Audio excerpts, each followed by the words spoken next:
about 50 minutes, and that should be more than enough. Jake, I don't know if you'd like to go out and round a few of them up in a couple of minutes. I'd like to talk about George Orwell. He was one of the major writers of the 20th century. Many people believe that this political novel, 1984, is in many respects the novel of the 20th century. It is probable that by the middle of this era, the middle of this century, at the beginning of the new millennium, this novel will be seen as axiomatic of much that went on in the era just before. Orwell was dying when he wrote this work, and he wrote it on the island of Jura. He wrote it in a tent. He wrote it in an island that had been rented to him by the proprietor of a magazine called the Adelphi. He was dying. Could you close the door at the back, please? He was dying when it was written, but it doesn't really bear upon it the impress of a dying man. 1984 has entered into the language of contemporary modernity. Even the word totalitarianism was made fashionable by it. The term Big Brother, the belief in an all-powerful and all-seeing yet strangely unknown party. The notion of newspeak, the notion of INSOC or English socialism. The extraordinarily famous broadcast in the middle of the 1950s, which caused a scandal at the time when the BBC broadcast it, with the late Peter Cushing playing Winston Smith in the title role. It is said that one Tory MP got up in the House of Commons and condemned the BBC for having this broadcast because one of his constituents had dropped dead during the middle of it. The ultimate critical accolade, dropping dead in the middle of a TV performance. It is quite possible that she dropped dead at the moment when the rats are introduced into the mask to torture Winston at the end by the party. If you remember O'Brien, who is the sort of sadistic party priest and has an Irish Catholic name, of course, because there's an anti-Catholic element to the novel, and Blair, or Orwell, was a Scottish Protestant in many respects. That strand is there. And she dropped dead at the moment when the rats are introduced. Do you remember the moment in the cellars of the Ministry of Love? When O'Brien says to Winston about the one thing that every individual fears above all, and he knows that in Winston's case it's rats, and rats are introduced into this mask. Richard Burton, of course, played O'Brien in the famous Virgin film, actually, done by Branson's organisation, of 1984. In 1984, Burton was dying of cancer at the time, and it was not just his last great performance, but his last performance. Now, this novel begins with a very famous quote. I don't usually actually quote in my talks, but I think this is one occasion when I'll differ from that. This is a triadic novel, in accordance with the Dantean schema which prevails in a lot of Western literature. You have a tripartite division. The affair between him and Julia, the party dissident, is in some ways a slightly squalid version of heaven. The purgatorial existence under the rule of the all-seeing party in the first part of the volume is purgatory, and the last sequence in the always lit, electronically lit cellars of the Ministry of Love is hell, under the dispensation of O'Brien and the totalitarian party that he serves. The novel begins in this way. 1984, Part 1. It was a bright, cold day in April, and the clocks were striking 13. Winston Smith, his chin muzzled into his breast in an effort to escape the vile wind, slipped quickly through the glass doors of Victory Mansions. Notice. They're not quickly enough to prevent a swirl of gritty dust from entering along with him. The hallway smelled of boiled cabbage and old rag mats. At one end of it, a coloured poster, too large for indoor display, had been tacked to the wall. It depicted simply an enormous face, more than a metre wide, the face of a man of about 45, with a heavy black moustache and ruggedly handsome features. Winston made for the stairs. It was no use trying the lift. Even at the best of times it was seldom working, and at present the electric current was cut off during daylight hours.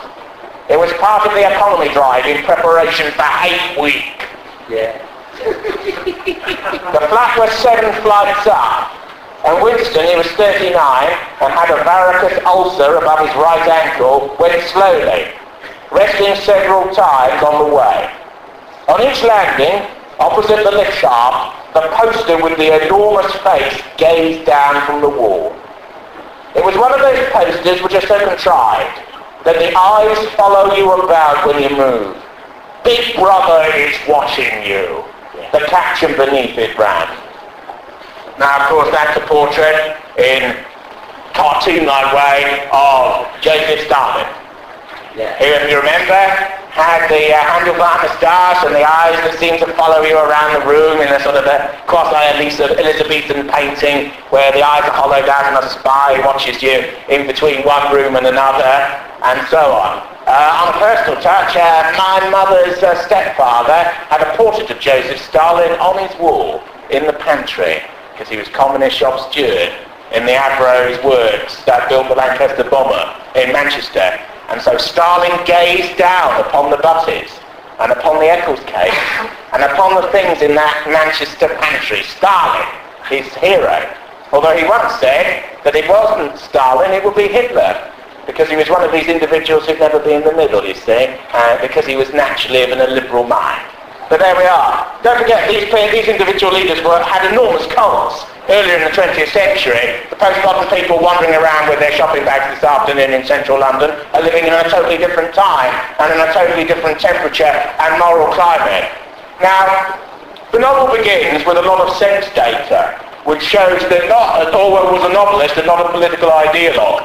One of the reasons that this novel has lasted is because it is not political philosophy translated into novelistic effect. It's a novel infused with political ideas. What most apolitical people remember is the cabbage smell that's everywhere, the dirty maps that are everywhere. Whenever you put your hand on something, there's dust and there's dirt. Everything's decrepit and broken down, and yet the tunnel in the background's pumping out ideology about the glory of socialism and the coming struggle of the masses. You know? The one thing that's forgotten about this novel is that this novel is a comedy. It's actually an extraordinarily funny book, and Orwell views it in deeply dark satirical terms. The fact that the world has not read it as a comedy, but has actually read it literally as a fact, is a testament partly to the extraordinary cynical and dark and truthfully nature of Orwell's outlook. Maybe it was also affected by the fact that he was dying at the time that he wrote it. This novel is a satire on many of the leftist Hampstead intellectuals that Orwell knew in the 30s and the 40s.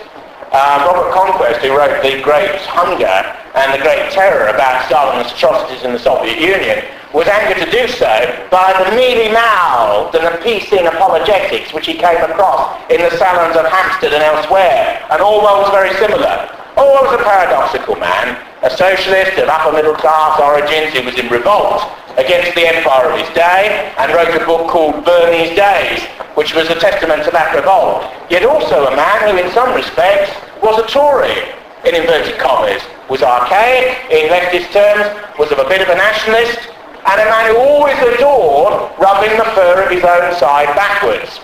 Orwell was one of these people who was an extraordinarily difficult bedfellow, as his fellow leftists were to discover. He made his name, amongst other things, for editing an R.M. Evans Review Tribune on the left of the Labour Party in the 1930s. But his hostility to Stalinism and to left totalitarianism, his hostility to the British Communist Party, and his hostility to the tactics communists used to impose their discipline on others, became apparent throughout the 1930s and 40s. They were basically crystallised by his experience in the Spanish Civil War, where, typical of Orwell, he didn't go for any of the left militias that were most favoured, and ended up with the POUM, which was in the command of somebody called Nin, I think. He was a minor demi-Trotskyist figure, despised by the anarchists and by the official left, and yet to one side of the main socialist bloc fighting in the Republican cause. This is rather typical of Orwell, because you know full well that he's aligned himself with a faction that, if crushed in internal left disputes, will mean that he's actually persecuted by his own side, and this is of course what happened. So when the July days in Madrid, when the anarchists and the communists fought with each other inside the Republican zone,